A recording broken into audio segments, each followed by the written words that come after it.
Hello, everybody, and welcome to the Jew and Gentile podcast. I am your host, Chris KATULKA, and with me is none other than the sage himself, the Jewish sage, Mr. Steve Herzig. How are you, sir? I'm doing good, Chris. Another week, another great podcast. Hey, let me tell you what's in store for our audience. Number one, we're going to continue our study on the book of Revelation. That's the first thing. We've got, Steve, are you ready for fast news again? I got to get my phone ready. You got to get your phone ready for fast news. That's coming up soon. Fast news? We've got fast news. We've got other news coming up, but we have special guests. But before we get to that, here we go. Welcome in. That's right. We are going to be continuing our study in the book of Revelation. Do you think we're moving fast enough for your liking, Steve? Not really. We got to go a little faster. A little faster. Chapter 6. Yeah. Well, yeah. We're not now. We're in Surus. We're in Surus country. We're in trouble. We're in trouble country. But who's sponsoring? How are we even here, Chris? That's right. The sponsor of the Jew and Gentile podcast is none other than FOI Equip. And FOI Equip is your opportunity to learn the Bible from a Jewish perspective. We have one more week left of our class. Oh, Chris. The Tabernacle. Dan Price has been amazing. Knocking it out of the park. This is his third week already. We have had over, I think, 650 people registered to join us online. And last week, we had about 180 tune in, with more people watching on YouTube. The week before that, we had 200 people. We have Roland, I believe his name is Roland, from the United Kingdom. And he stayed up. He stayed up till 3 a.m. or something. Unbelievable. What a guy. Somehow we got to tell Dan, who is so good, I saw 67 questions on the chat. We have those little chat things. Yep. Except he went to 25 to the hour of 9, which is an hour and 5 minutes. And people they had there, questions. But they had questions and our time was up. You know, that's also a sneaky way for a speaker to not avoid the questions. Just talk right through the class. He was fantastic. No, he this did week's great. going to be great. The temple, the tabernacle, that's on people's minds. It really is. The future is on people's minds. I think we're going to talk about that in a little bit, what people think about the future.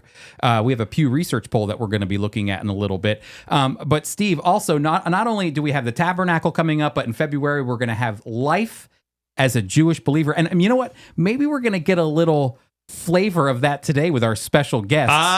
Maybe we will, because we have a Rosenthal. We have a Rosenthal in the house. Now, what do you think? Rosenthal. You think that's Irish? Do you think? I think a little Irish, But yeah. I got to be careful because, the couple are, we have Stan Rosenthal and Marlene Rosenthal, his wife. Hi, Stan and Marlene. Great to see you. Good to be here. It's just a blessing to be with you guys. Well, that's what he says right now. Let's give him 10 minutes and see. But he was my boss. Was he? You call me the sage. I know, Bupkis. I learned a lot from Stan Rosenthal, my boss. We used to call him the Big Macher. The Big Macher. He was the Big Macher. And in fact, we have 3 generations of North American Ministries directors in this room right now. That is 100% correct. That's right. Stan, you, I know we're missing out on Fred. That's right. And then I am... and you followed suit. They keep getting shorter and shorter and shorter. And probably a little dumber, too. No, not dumber. Actually, from me to you we've gone up a little bit. But you've gone down in height, but up in brains. But no, Stanley Rosenthal, as we called him, Mr. Rosenthal, Director Rosenthal. No, all kidding aside, Stan and Marlene, we're really glad you're here. First, let's hear from Marlene, because it's the woman that's the most important. That's right. The better half, we call it. It sure makes a difference.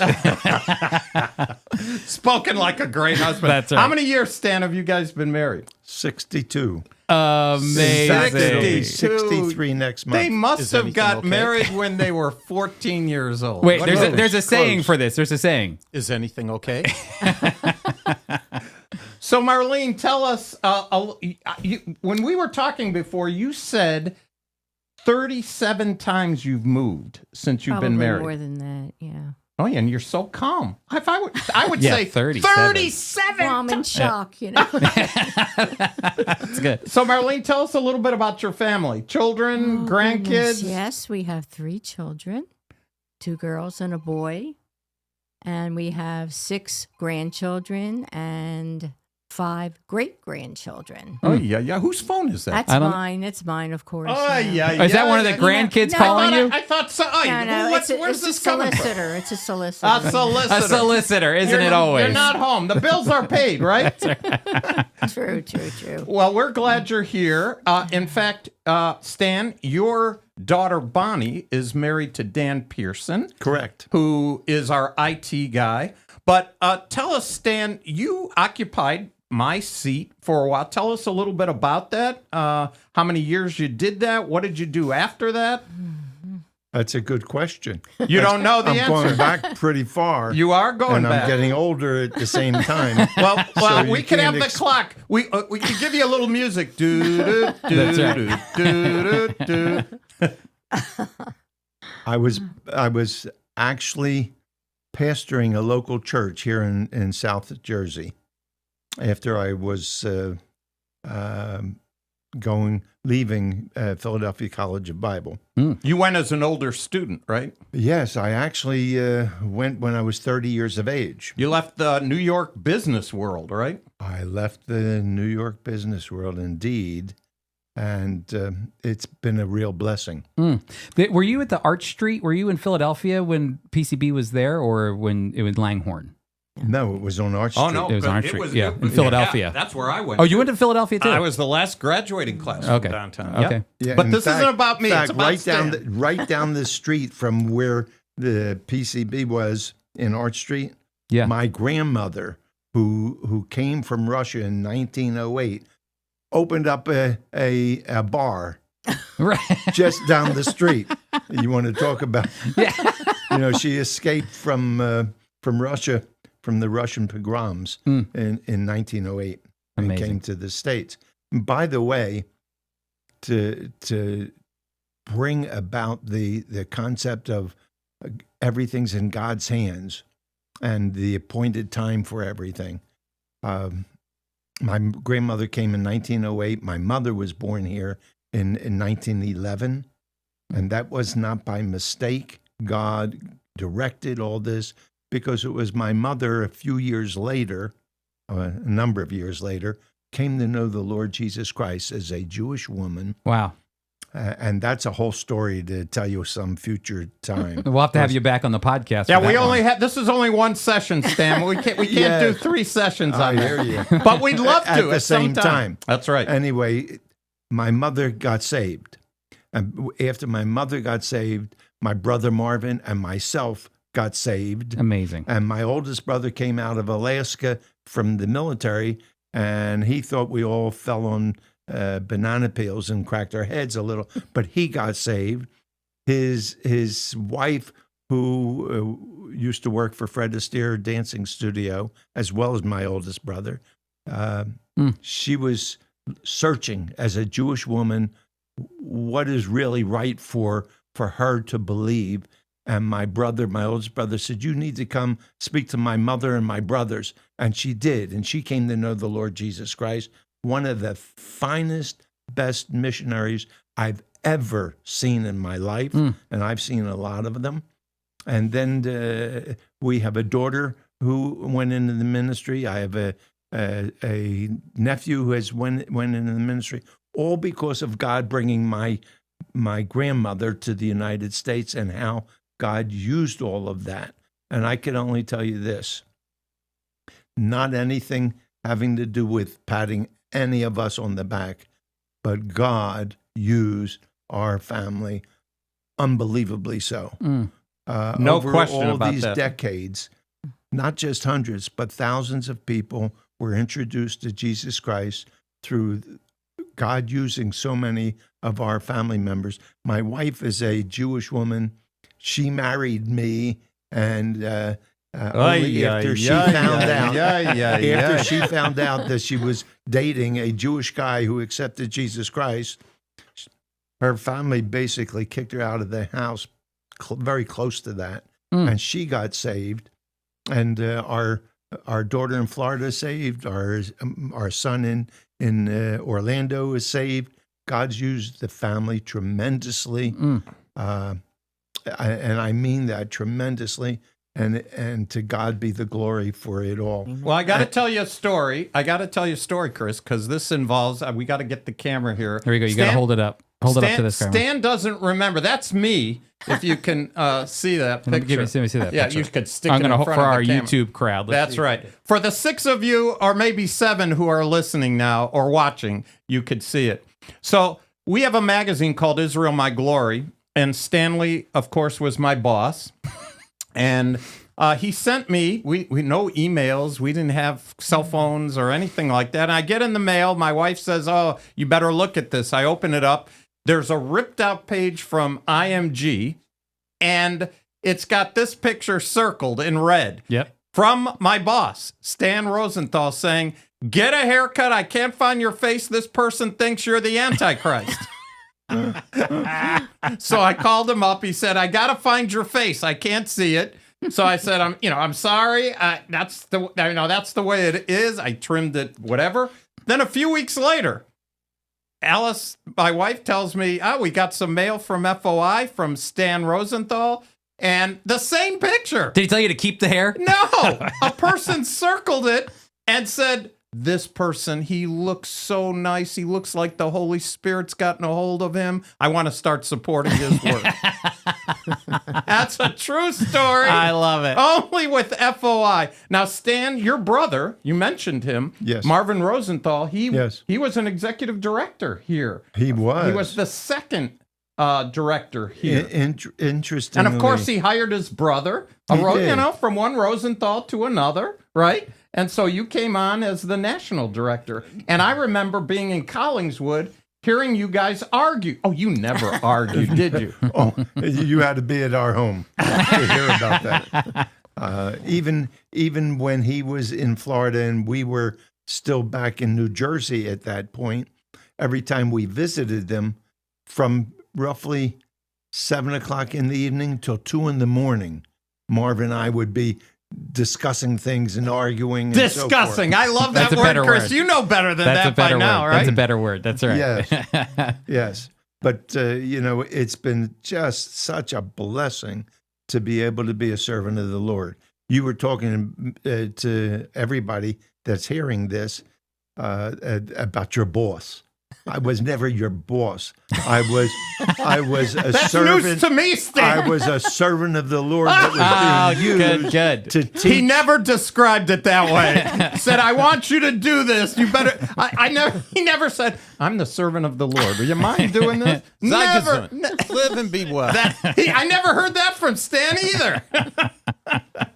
We love it. He doesn't have good memory. No, he doesn't. What No, can he I doesn't. tell you? I'm That's getting right. old. It's all cloudy to me now. That's good. Stan, you're talking about the impact that your family has had on sharing the gospel. And I remember reading about the Holy Land experience down in Orlando. Yes. And, I knew the tremendous ministry that was, but I read a statistic not long ago about how many people would go through every single year because it was your family that founded the Holy Land experience and built it. It was a vision. And hundreds of thousands of people would go through, and you never left that place without hearing the good news of Jesus Christ. Amen. And honestly, I just think, when you're for our listeners, they're not exaggerating. I mean, so many lives have been touched by the Rosenthal family, and it's an honor to be able to sit here and speak with you and to hear these stories as well. The bottom line of that is that my brother was led by the Lord to after Friends of Israel, and he was out in Florida to actually go ahead and open that Holy Land experience. It wasn't too much longer after that he was able to grab a hold of me where I was ministering and bring me back in to the Holy Land experience. And then he took my wife, Marlene, who also joined us there, and my nephew, David, Marvin's son. It was just a magnificent ministry. And it's right. People loved it. One of the finest times we spent with tears coming out of our eyes they were actually going through the execution of Jesus Christ. And it looked like you were really in Jerusalem where that was all taking place. Mm-hmm. And how that was played out there were hundreds of people standing, watching, and tears were coming out of everybody's eyes. Unbelievably. Yeah, I worked in the shops. You did. And every time they did that the crucifixion of Jesus, I cried every time. And I knew what was coming, but it was just so touching. And the depiction was so real. You just felt it. And it was electrifying, really. I just read that number, Steve, and I thought to myself, it's amazing how many people went through and heard the good news and saw it. It wasn't just hearing it, it was seeing it. It was seeing No, it. it was a very imaginative, creative way that place was open, and so many people saw it. It made the newspapers when they went down there and built that. Oh, it was an amazing time. And it's amazing to see my boss, the servant. We had a servant boss. the servant of the Lord. Hey, who's wait a minute. Every one of us who have ever embraced Jesus as our promised Messiah, the Christ, the Son of the living God, every one of us are a servant. Amen. As Jesus himself made it clear. He was a servant. Amen. He's back, baby. He's back. Somebody, He's loaded up. He's ready to go. This is no longer. You're getting me excited. There you go. This is no longer the Jew and Gentile. It's the Jew and Gentile podcast. That's right. That's right. Well, listen, we're going to keep moving on. You all stay around as long as you leave want. whenever you want. You don't even have to. The folks here, all 7 of them, they don't care when they leave. Exactly. You so stay, you don't stay. come in, Zagazun. get yourself a drink, relax, sit back. So we're going to continue our conversation here. Steve, do we have any? I just want to make sure. Do we have any? Did you know? Did you have anything? I did not find anything. Not this week. Not did you know? Okay. But instead, we have to. Getting on the Jerusalem Post. You're getting on Israel Today. Yep. Here right? we go. Here we go. All right. Hold on a second. He said, Here we go. Wait, they're announcing. They don't want to announce. They don't want to make a big deal, but they're leaving. Okay, they're leaving. They're out of here. They're we leaving. understand. Now, All right. wait a minute. Before you ever do that, let me make it very clear. Go ahead. We've come from Florida to New Jersey a couple years ago, and we wanted to spend some time with Friends of Israel here and to see what great work God is doing through FOI. Yeah. We're And thankful they're here, and the too. missionaries that you guys have. Well, and then you came to the Jew and Gentile podcast. You said, "What in the world is going on?" I'd love to hear their conversation on the way home. Marlene, what are these people? No, I'll tell you what. Every one of you that are hearing this today or in the days that follow, you should take advantage of everything that Friends of Israel offers, number one. Number two, when they have their next trip to Israel, Preach it. toward Israel, you need to go. Even if you've been there 10 years ago, you need to go There's always again. Isn't that Something spoken new to like a see. servant, not a boss? No, That's spoken. exactly. That's a servant's heart. you Stanley, And- thank you. And we Thank love you. you guys. We Thank we you. have to make another appointment. You have to make an aliyah. Get out of here. yeah, Make your yeah. way There you up. go. All Thank right. you so much. Bye-bye. bless. Bye-bye. All right, Steve. I think I'm ready to go with Times of Israel. Are you ready? Get the music started. I've got Am the I music. first or are you You're up first? first, okay? So let me make sure I hit the right button here, and here we go. Okay, the U.S. democracy is talking point to defend Israel, Nidus says. Okay, coalition warns Attorney General any move to suspend Netanyahu akin to coup. She denies weighing in. NATO's Baltic states, Russia remove ambassadors as diplomatic relations downgraded. Okay. This is trouble, Chris. This is big time. Okay, here's a big one, Steve. Blinken, U.S. Secretary Blinken, to visit Israel next week amid U.S. concerns over the new government. So the United States is sending Blinken over because they're worried about democracy. There you go. From the Jerusalem Post, thousands of shells per day would hit Lebanon if IDF Hezbollah go to war in the future. I do not want to be there if that happens. Okay, so Lapid, who was Israel's former prime minister, said the president considering my idea to set up a panel for balanced judicial reform. This is what we'll talk about later on in our slow news. 100%. Lebanese army, UNIFIL, block IDF border work in the north. Oh, life is great in Israel. Coalition heads join Shas meeting in support of dairy. We've been talking about dairy over the past couple of weeks. Prime Minister vows to fix dismissal. They want him back in the government, Steve. U.S. should end nuclear negotiations with Iran, never to re-enter the deal, according to former Vice President Pence. All right, that's a good one. That's a real good one. Mike Dermer, said to make secret trip to UAE ahead of possible Netanyahu visit. That's a big deal. U.S.-Israel launched major Air Force exercise in message to Iran, and I know I got to be in a hurry, and that is rapid fire. Fast news. Fast news. Wait, a couple more seconds. Here we go, because we got to get to the end, Steve. Oh, sorry. No, here we go. Now it's coming.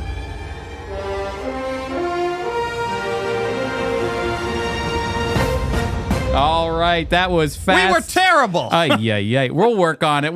That's only our second time, and we were on the money the first time. I know, but That's because you were last. Well, no, but we practiced it last time, I think. Yeah, we didn't do too All right, good. well, better off. We're getting to Revelation chapter 6. I hope people will take those are real headlines we just read from the Jerusalem Post and from Israel News, and these are things happening that we can be informed of, and it's just interesting. It's Very great. interesting. It's great. Okay, so Revelation chapter 6, Steve. Revelation chapter 6. So, Chris, we have left the churches.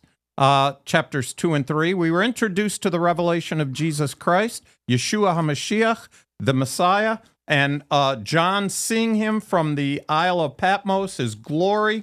And then we went to chapters 4 and 5, where he was ushered in the Spirit into the heaven to see the glory of God manifested along with angelic beings and just a gigantic worship service that must have been amazing. And in fact, in chapter 5, John was weeping because the title deed to the world was sealed with 7 seals, and no one was qualified. They had to be qualified. And John said, no one's qualified. He starts to weep. And then who does he see, Chris? Jesus. What? Right?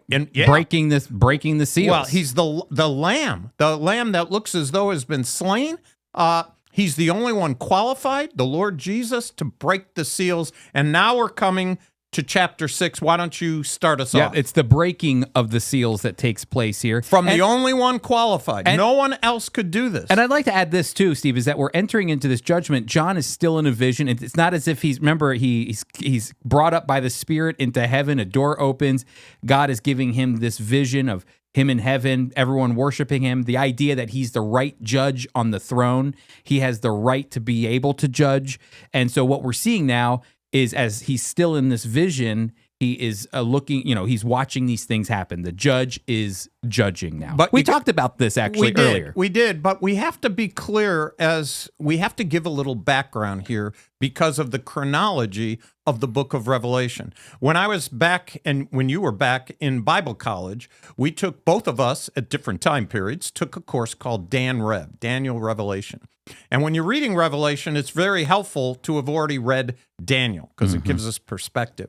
Because something dramatic has happened between chapters 5 and chapter 6 as it relates to the church. It's not in the context here. It's not, except for, Chris, we had the churches in chapters 2 and 3, and we heard to the church in Laodicea, to the church in Sardis, to the church in Smyrna, to the church in Ephesus.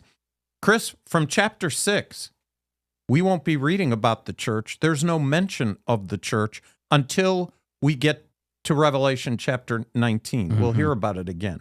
Why the silence? You want to give us a little background? Because I think it's important that we set the stage, because what we're going to read about has we need to know where the church is at this time. Well, I think it all goes, again, like you said, it stems from the fact that Revelation is heavily dependent on, as John's revealing these things to us, heavily dependent on what the prophets had written in the Old Testament, Daniel being one of them. And there's this passage about Daniel's 70th week, and it lays out the time basically of when Jesus would come, his death, burial, resurrection, and ultimately the coming of the kingdom. It gives us a full prophetic panorama of what's going to happen. But it's interesting because just right before the last week is about to come of the 70th weeks, there's a break, there's a pause that takes place. So it causes scholars to wonder what happens between that 69th week and the 70th week. There's a break, there's a breath.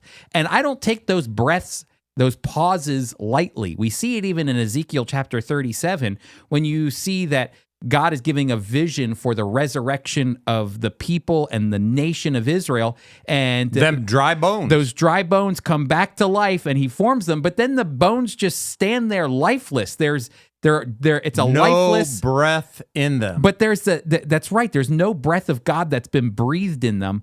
But there's it's as if God did it on purpose to show us something that he was doing, because he says, Ezekiel, do you see this? These people are standing, but they're standing there lifeless.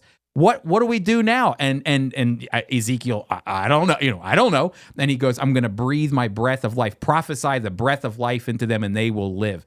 And so there's this pause, this breath. There's a break. There's a break that happens in history as well. It's a break in how God is using Israel and the Jewish people. And what we're going to see is that in chapter 6, we're moving back into that 70th week. We're completing, each week is 7 years long, and we're going to see finally the completion of Daniel's 70 weeks, but that break will finally come to an end. And I believe that break ends at the rapture of the church.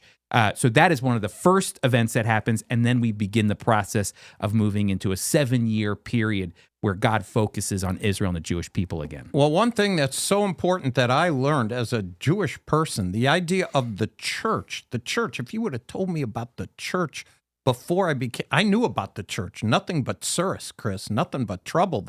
You go through Jewish history and you read about the church and what I had a giant misconception of what the church was. But biblically speaking, the church, from the prophet's point of view, was a mystery. A mystery. They didn't know about it. They thought that the chronology would go those 70 weeks and that 70th week involving Israel. But God, in his sovereignty and in his plan and program for redemption, in order to include Gentiles, we're in the time of grace, we call it, unspecified time. How long? Who knows? Only God knows how long. And so the church, that Stan was talking about, it's on his heart. You could hear his passion. Wasn't that exciting? Fantastic. Stan's in his 80s. He looks like he's in his 60s. Yeah. And he's got energy, and he's passionate about reaching people, Jew and Gentile, for the Messiah of Israel, the Lord Jesus Christ. And so we come to chapter 6. Chapter 6 to 19, Chris, is I got good news and bad news. What do you want? The good news or the bad news first? Let's go with the bad news first. The bad news first is chapter 6 to 19 is nothing but tsuris. Nothing but tsuris. Trouble. Big trouble. The time of Jacob's trouble. It's a time that is anything okay? There will be some things okay, but very little during this period of time. Jeremiah chapter 30 and verse 7 talks about the time of Jeremiah talks about Jacob's trouble and an unprecedented time. The rabbis who don't have anything to do with Jesus as the Messiah talk about the birth pangs of the Messiah. They have a strong belief that Messiah will come. If he doesn't come from the righteousness alone of our people, many rabbis say he will come no matter what, but then he's going to come in the midst of trouble. Unbelievable trouble, just like a woman giving birth, the pain involved. And so, Chris, we're going to see in chapter 6 through 19, we're going to see lots of trouble. I mean, we're talking... And it's global. Oh, it's global. It's all over. It's but cosmic. But it's God global. will not lose his witness during that time. No, and can I say this too, Steve, is that the New Testament has been building to this moment. I think about the fact that when the apostles were writing, especially Paul writing, but all of them saw the fact that judgment was coming. And I'm reminded in Romans chapter 2, Paul saw this judgment coming. And he says this in chapter 2, verse 3, now we know that God's judgment against those who do such things is based on truth. So when you, a mere human being, pass judgment on them and yet do the same things, do you think you will escape God's judgment? This is Revelation 6 through 19. Or do you show contempt for I love this, the riches of his kindness, forbearance and patience, not realizing that God's kindness is intended to lead you to repentance. But because of your stubbornness and your unrepentant heart, you are storing up wrath against yourself for the day of God's wrath, when his righteous judgment will be revealed. That's when we talk about the Tsuris that's coming, Paul talked about the Tsuris. He's saying those who are stubborn and unrepentant, refusing to turn to the Lord, that ultimately they're storing up wrath in this very day for the day of wrath that's coming in the future. And so Paul talks about, Zephaniah talks about a global, cosmic judgment that's coming on mankind. He focuses on Israel, but also mankind, the whole world, for sin. So when we're talking about this isn't just John having some apocalyptic vision. This is not only rooted in what the Old Testament prophets spoke, but also what the apostles and Jesus himself spoke as well. And you know, Chris, just to have a light moment here, we know that the first of the seals that are broken are called the four horses of the apocalypse. Oh, yeah, that's right. But we know that you have a kind of first-hand knowledge of the four horses of the apocalypse. Tell us a little bit about that. Well, I have we teach prophecy here at the Friends of Israel, and I always tell people I know who the four horsemen of the apocalypse are. They live with me. They're my kids: Olive, Cohen, Preston, and Levi. And I mean it jokingly. In fact, today we were getting ready for our upcoming online conference, and somehow the four horsemen came up, and my wife, who works here at Friends of Israel, said, you can't say that anymore. We've got to paint our kids in a better light. But my joke is that the four horsemen of the apocalypse, they're always dominion. Don't they eat you out of house and home? Dominion. That's the first horseman, remember? They're always fighting.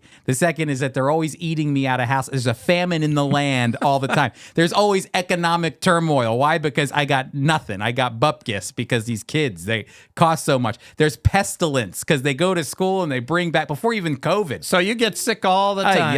And so anyway, they're the four horsemen of the apocalypse, but they're the cutest four horsemen of the apocalypses you'll ever see. They won't scare you as much as these four horsemen will. So let's start at least. This is kind of an intro to this broad period of time, which is a 7-year period, starting with the first seal that's broken. Why don't you read? Yeah, I watched as the Lamb, verse 1, opened the first of the 7 seals. And then I heard one of the 4 living creatures say in a voice like thunder, "Come." I looked, and there before me was a white horse. Its rider held a bow, and he was given a crown, and he rode out as a conqueror bent on conquest. When the Lamb opened the second seal, I heard the second living creature say, "Come."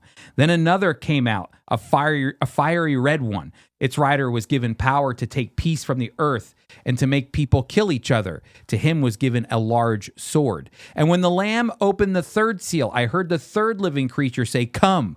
And I looked, and there before me was a black horse. Its rider was holding a pair of scales in his hand. And then I heard what sounded like a voice among the 4 living creatures saying, 2 pounds of wheat for a day's wage, and 6 pounds of barley for a day's wage, and do not damage the oil and the wine. And when the Lamb opened the fourth seal, I heard the voice of the 4th living creature say, "Come." And I looked, and there before me was a pale horse. Its rider's name was Death, and Hades was following close behind him. They were given the power over a fourth of the earth to kill by sword, famine, and plague, and by the wild beasts of the earth. You know, Chris, in your version, which I think is the ESV, right? NIV. You're reading the NIV. I'm reading from the New King James Version. I actually like the idea that in the NIV, it keeps saying the Lamb. It reminds us of who is opening these seals. That's really important because, quite frankly, there's debate in eschatology as to those who hold to a pre-trib, we just talked about that. We believe the rapture takes place before the tribulation begins. There are people who are mid-tribulation. There are people who are pre-wrath. There are people who are post-trib. And one of the strong reasons we believe in a pre-trib is we're saying, wait a minute, this tribulation is brought about by the Lamb. The Lamb is the one. If the Lamb doesn't open up these seals, then this judgment will not happen. That's right. And the argument for mid-trib and pre-wrath is that it's not God's wrath, it's man's wrath. And there's debate. Let's just say there's debate. But from an NIV point of view, which and look, even in my version, it's still talking back in chapter 5, the Lamb, the only one worthy, the only one who could open and break the seals. That's so important. It was great to hear that. So what happens as a result? You were talking about your children, but that's a joke. This is no joke. This is no joke, and it starts off with a white horseman. And, I know that in the past there has been debate as to who is the white horseman, because later on in Revelation chapter 19, we're going to see another white horse and another individual riding clothed in white. And Only he's different. He's different. Much different. But there was, and we're talking, of course, about Jesus, but there were scholars that said, oh, this first one must be Jesus because it's white and he's coming with power and authority. But it's not. It's actually, I think, a picture of the Antichrist coming, and it's the idea that he's here to conquer land. It even says it here, to conquer people. He was given a crown, and he rode out as a conqueror bent on conquest, which means he's going out into the world and to ultimately conquer the world. The Antichrist is basically opposite of who Jesus is. And what we're going to see in the book of Revelation as we go through it is that Satan, Steve, to me, is not creative at all. He's not creative like God. All he can do is copy God. So everything that he's trying to do is copy. And so he knows that when Jesus returns, he will rule from Jerusalem, from sea to sea, from the river to the ends of the earth, it says in Psalm 72. Well, that's what that's what Satan wants. He wants to rule from all of the world, but his will be done through conquering. And that's the picture we see here, I think, in no question. Revelation What's 6. going to happen is there's trouble. We talked about Cyrus, trouble, because all these things will create chaos, although he'll want to bring order. Conquering, he'll want to bring order. But chaos, death, destruction, hunger, pestilence, all the things you talked about your kids in a funny way is going to be worldwide not in a real way. And Chris, this is the beginning. Chapter 6 is the beginning of what we call the tribulation period. Can you define that? I think this is good for us to do now because we don't often get a chance to do this, which is define the tribulation period. I know it can get confusing. This is the 70th week of Daniel, and all 70 weeks are a program that God instituted to reconstitute, to regenerate the nation of Israel and the Jewish people. Adam blew it. We've discussed that in our podcast. And this is near the end of the program where ultimately the kingdom is promised, where the Messiah rules, where the wolf lies down with the lamb and weapons of war will be turned into instruments of righteousness for farming. And this is what, by the way, if you're a religious Jewish person, they look for Mashiach to come. For finally, there'll be a wonderful period. The world to come. This is the beginning of the birth pangs of the Messiah. Yes. And Chris, as bad as as we're talking about in chapter 6, your wife was pregnant 3 times. My wife was pregnant 3 times, 4 deliveries, even though we each got a bonus. Our wives had a bonus birth. We could say as men, thank God, if men had to have babies, there'd be no people on the earth. Women could take it, but it's hard. And you could watch, as I did and you did. At first, my wife said, oh, it's not too bad. I feel it, but it's not too bad. And then a long period of time, oh, there's another one. Now, obviously, I'm not the one having it. What happens over a period of time is there eventually comes, you better take me to the hospital. Yep. Because now they're becoming intense and they're becoming closer together. That's exactly that's why the rabbis called this the birth pangs of Mashiach, because it starts off in chapter 6. It's bad, but in comparison to what it's going to be, it's not too bad. And they're kind of further apart. As we go through this text, we're going to see the judgments get far more intense and far closer together. This time, the baby isn't born. This time at the end, the Messiah comes in the clouds. What a day that will be. And that's the picture. I like that Jesus says in Matthew chapter 24 that when we talk about earthquakes and nation rising up against nation and kingdom against kingdom, we see these events taking place. It's not the tribulation period. It's the beginning of birth pangs. So it's not even, it's what do they call it? A Braxton Hicks, it's kind of, it's not the real thing yet, but it's giving you warning that it's coming and to keep your eyes out. I think that's a lot of what the New Testament writers are trying to encourage us as believers as we read God's word, is to keep our eyes on Christ. It's interesting, Chris, as you talk about that, one of the news items we're going to talk about actually confirms what you're saying. I think it's a great time to segue to it. You want to go there right now? You don't want to do one more horse? Go ahead, do another horse. Right. Really quick. Well, we have the second horse, which is this. He says, I saw the second living creature say, come, and I saw another horse come out, a fiery red one, and its rider was given power to take peace from the earth and to make people kill each other. To him was given a large What a way to sword. Stop our study on that.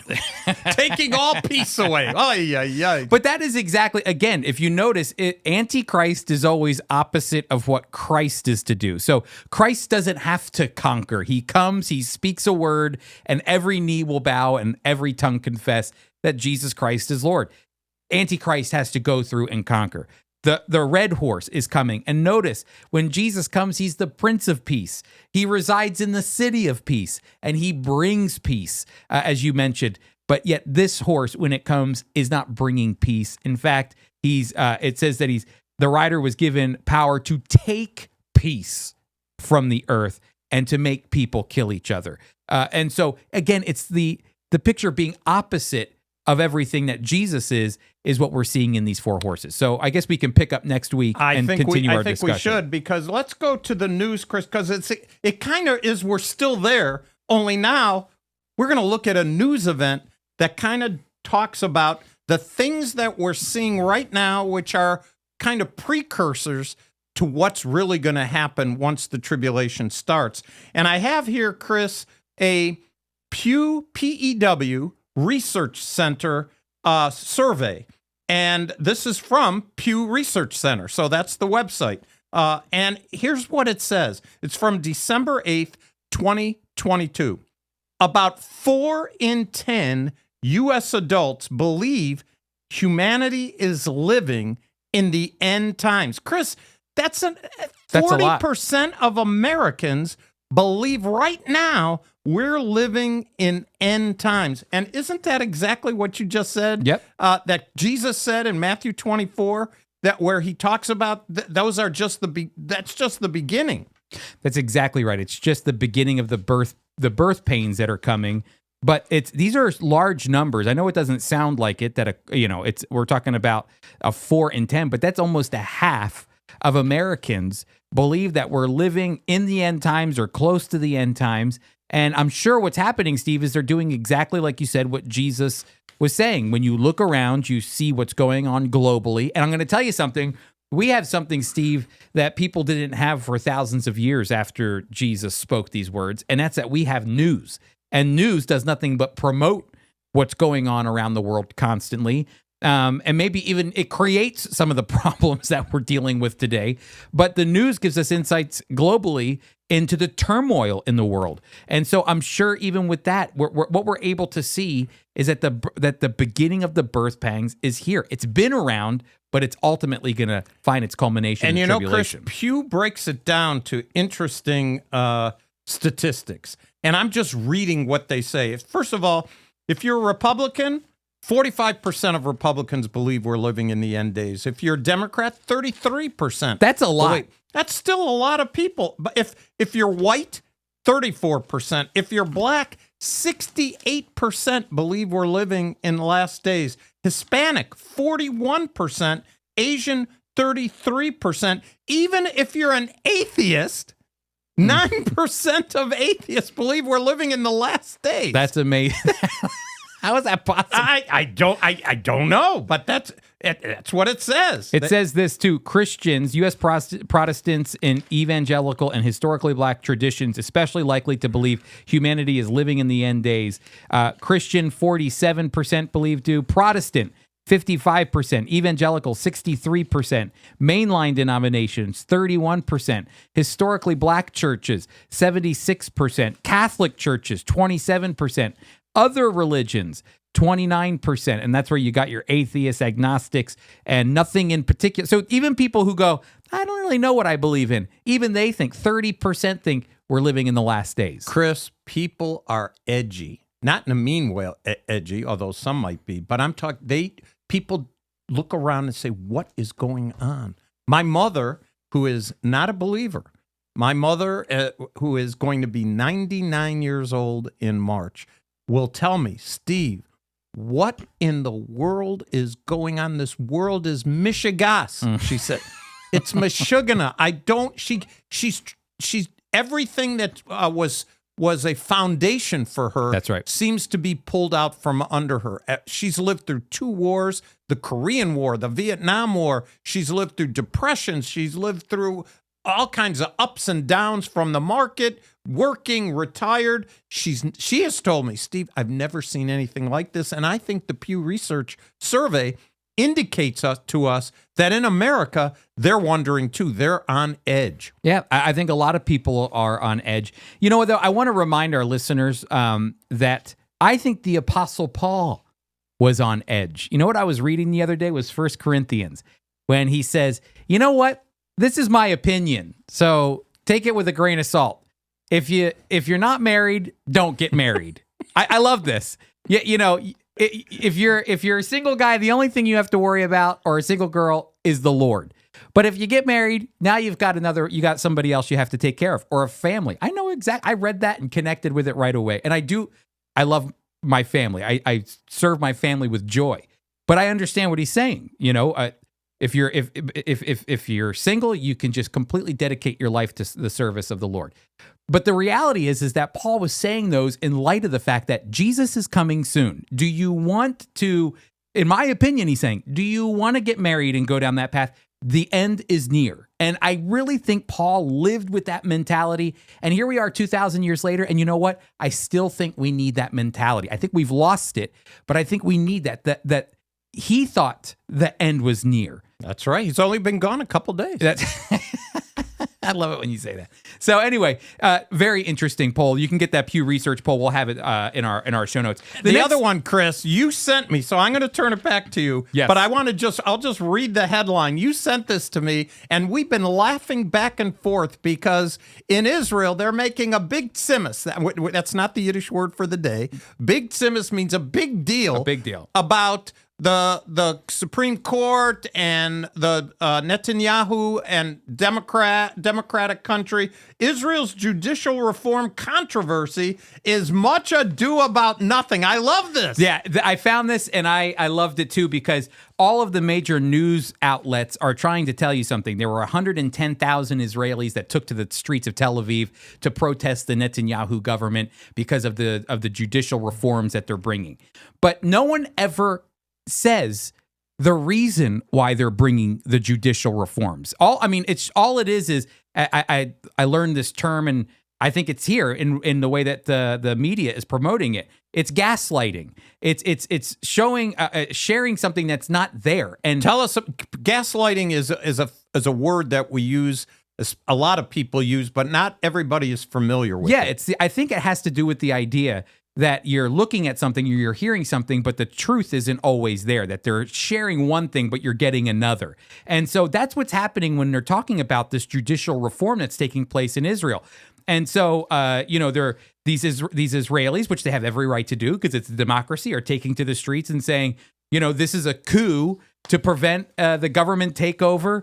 of the Supreme Court of Israel. But now, before you go, okay, wait a minute. What do you mean reforms of the judicial, the Supreme Court? As an American, that can frighten us because we know what that means. But I actually think America's separation of powers is a lot more clear than the Israeli separation of powers. No question about it. And so we have an equal set of branches where Israel actually doesn't have an equal set of branches. A lot of it has to do with the legislative branch. In fact, we have in our system, Steve, we have the president, which is the executive branch, which is totally separate from the legislative branch, the two houses of Congress, and then we have our judicial branch. In Israel, the prime minister is in the legislative branch. And so the judicial body is so interesting in Israel because they actually never took on a constitution. They're still writing it. They're still writing it. Exactly. And their government is more towards the British system than the American system. Let me just read, Chris, if I can. The author here says, as Proverbs 26:11 teaches, as a dog returns to his vomit, so does a fool repeat his folly. There is no substantive basis whatsoever for these performative shrieks of hysteria. The Netanyahu-led government's judicial reform package is just and proper as a matter of both political theory and comparative constitutional law. Ironically, moreover, despite the reflexive condemnations of those purportedly concerned about the health of Israel's vibrant democracy, the judicial reform package would substantially bolster Israel's actual democracy by diminishing its juristocracy. Mm-hmm. That's a very interesting thing, Chris. And that's the word that this opinion writer likes to use is juristocracy. I love that word. I do too. I could barely say it, but I like it. You nailed that one. Good job. That's 1 out of 20. But the idea is really good here. He's giving us the basis for the reforms. And in the article, he mentions that in the 1990s, the Supreme Court decided to take it of Israel, decided to take upon itself the onus to basically determine what should be law and what shouldn't be law. They got involved in legislating. That's right. And so when the Knesset, which is the legislative body of Israel, would make a law, they go, no, you can't do that. And then all of a sudden they would say, you can't make that law. You can't make that law. You can make that law. All of a sudden they became the judges of what law could and couldn't be, which isn't what... That would turn off Americans big time. Well, and what's interesting is that the Supreme Court has the lowest approval ratings of all the legislative branch. The Supreme Court is way down. This is in Israel. This is in Israel. And so that's important to know. But I want to read this last paragraph here because I think it's going to give some definition in case it ever comes up in conversation. But it's this. This is what the reforms are doing. The Israel Supreme Court currently maintains horrifically low approval ratings. The right-leaning Israeli public stridently opposes the left-wing court's serial, decades-long power grabs. The Netanyahu government's judicial reform package would primarily, 1, make it easier for the Knesset, which is Israel's parliament, to override misbegotten Supreme Court rulings by a certain threshold, and 2, amend the extant practice of selecting new justices from the current egregious system, wherein justices essentially choose their very own successors in what can only be described as a grotesque act of nepotism. No. So, that's bad. Now, in America, our president chooses who the Supreme Court is, which means that there's a say that the people elect the president. He brings appointees. He brings them, but they got to be approved. That's right. So yes, the president gets a list that he puts together, but it's the Senate that approves it. The Senate approves it. That's right. And they could be turned down. We've had all kinds of controversy here. The author here is saying, hey, they're out of line. They're doing choosing way themselves too much, and the public is getting crazy. And what people are now protesting and getting all bent out of shape is a reining in of the Supreme Court in Israel. That's right. And by the way, that's a matter of governing. The people put this government in, and they are acting. The majority are saying, we don't like this. They elect people who say, we don't like this. And they're working to do stuff that will, for their constituents, bring to line what they the democracy wants. Now, by the way, you and I know we live in a republic, the United States, and we elect officials. Even the people we agree with, we don't always agree with. Yeah. Of course, there are representatives, and a representative mostly will do, if you vote for them, you're going to agree with most of what they do, but not all the time what they do. It's just the way it is. So we should be, whenever you see protests, find out what they're protesting and is it good or bad what they're protesting. Yep. By the way, we just had a march for right to life, right? 175,000 people, even after Roe was reversed. That's right. 175,000 people. I heard both sides talking about this. I heard the liberal side who said, I don't know why they're doing this. They're going to try to just take it away, even in the states. They're never satisfied. This is awful. And they never mentioned how many were there. They just said, oh, they're out there. And then I heard the conservative side. This is, look, every state has a right. We have a goal. We believe every life counts. And 175,000 people agreed. And by the way, I didn't hear, did you hear about, and there was no fires, no cars burned, no. They came, they did their thing, and they went home. Amazing. And by the way, in Israel, isn't it interesting that when they built the Knesset, they built a special place. It's about half the size of a football field. I remember the very first time we went with a guide there and said, oh yeah, that area designed by an architect so people could complain. It's a special place to protest. They have their own only in Israel. That's where the protesters go. That's the protesters. Have you ever passed by it? Yes, yeah. yes. It's only in Israel. I was so happy. Look, when we design this, we already know there's going to be complainers. Sei gesund, here's your place. Say whatever you want. It's your right. And people could cover you for TV and news, which they do. They have their own place. In Israel, complaining is a part of the DNA of the Israeli you can't lifestyle. beat fun. I love it. All right. Hey, Steve, this was great insight as to what's going on. But hey, listen, I had a very busy day today with radio, and we have our conference coming up. So you've got the Yiddish Word. Is that right? I do have the Yiddish Word, Chris, and it's actually a Hebrew word and a Yiddish word. And I was looking for something that would go with what we call the tribulation period. Oh, Yiddish word of the day. Of course, it could be tsuris. Tsuris is trouble, but that's not the word. We've used that before. Chris, the Yiddish word for the day is a Hebrew word also called Mishpat. Mishpat, that's right. And you know that word very well. I announced it to you before we came on. And Chris, connect for us the Hebrew to it. It actually means justice. Yeah, justice. A judgment. It could be judgment, justice, and it connects to another word, Chris. So this period of time that we're talking about, called the tribulation period, a 70th week of Daniel, this whole period of time, God unleashes, the Lamb breaks the seals, and judgment comes.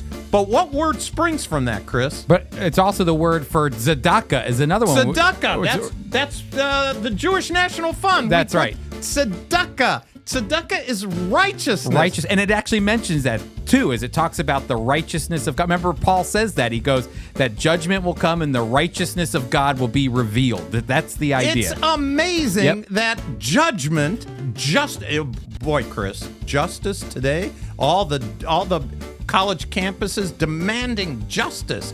Well, justice, guess what part of justice is? Judgment.